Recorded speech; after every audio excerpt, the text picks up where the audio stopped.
হচ্ছে এরাই প্রথম এখানে দরবার হলের খবর নিয়ে আসে। বেলা 9:45টার দিকে অস্ত্রাগারের ভেতরের কয়েকটি কক্ষে তালা দিতে দেখা গেছে একজনকে। সিসিটিভির ক্যামেরার ছবি অনুযায়ী সকাল 10:23 10-15 জনের মতো বিডিআর জওয়ান অস্ত্রাগার দখল করতে আসে।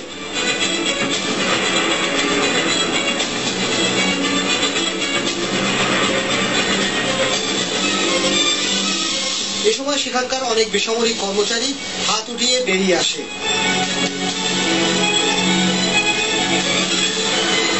পরে এক সেনা কর্মকর্তাকে সামনে পেয়ে প্রথমে একজন এবং পরে অনেকে মিলে তাকে মারধর করে।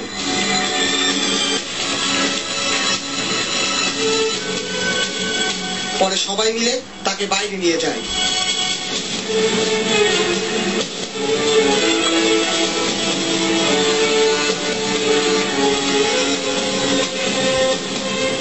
একই সময় ভেতরে সেনা কর্মকর্তাদের খোঁজে কক্ষে কক্ষে তল্লাশি চালায় সশস্ত্র বিডিআর জওয়ানরা।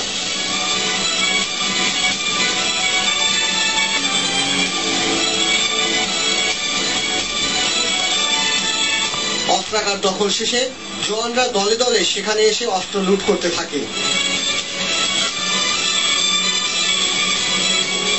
এই ক্যামেরাটি বন্ধ হয়ে যায় 10:49।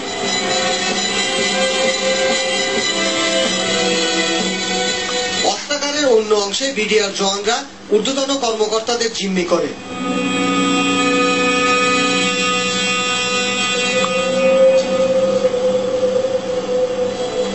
এ সময় কেউ বাধা দিলে তার দিকে অস্ত্র তাক করতেও দেখা গেছে সিসি ক্যামেরায়।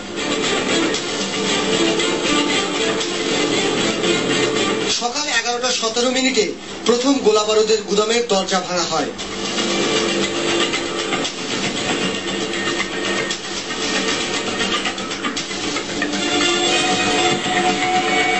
পরপর দুটি দরজা ভাঙে তারা।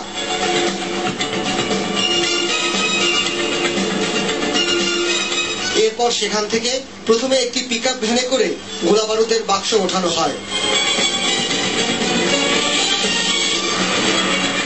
এরপর আনা হয় একটি বড় গাড়ি। 11:46 এই ক্যামেরাটিও নষ্ট করে ফেলে তারা।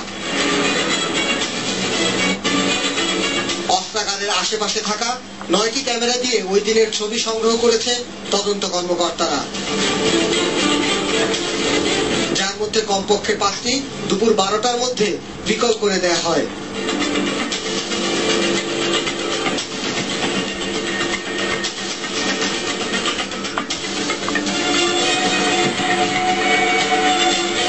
Parvez Reza, one news, Dhaka.